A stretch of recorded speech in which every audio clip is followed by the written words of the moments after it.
ครับตกฤดูเดือนอ้ายสายลมมาหนาวนอนเดือนนี้ตกวันสองสังโคเจ้าเพิ่นเข้ากรรม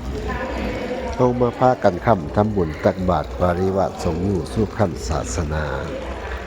หมดเดือนสองอย่าได้สาเข้าไม่ป่ามันให้เฮาพาโฮมกันแต่งบุญปะใต้เข้าพากันมาโฮมเต้าอย่าพากันขี้ที่บุญคุณล้านตั้งแต่กี้มาถอนร่วมรักษาหอดเดือนสามท้องฟ้าปลอดโปร่งดอกสดใสเลี้ยวไปใส่เห็นแต่คนใจบุญสัวแซวดอกเต็มคุ้มเลี้ยวเห็นซุ้มสาวน้อยพากันปั้นข้าวจีเงินละ4-5ปั้นพอได้ดอกใส่บุญพองกระบีบข้าวปุ่นตกแต่งดอกอาหารมีทั้งหวานทั้งข้าวหนุ่มสาวกะห่มต้นซอยซ้อมไปข้างหน้าเดือนสิมาแม่นเดือน4เมื่อจากบุญข้าวจีสิเป็นบุญพระเวทเจ้าเฮาสิได้ดอกแดงท่านหวงเขตบ้านย่านพื้นดินอีสานสุขสำราญเนื้อหลายมุนมิ่งก็เลยป้อนตกมาตอนคนตั้งใจฟังสีวอนวีตอนกันหาชาริสิภาคพ่อแม่แก้วคนสิให้บัดนั่งฟัง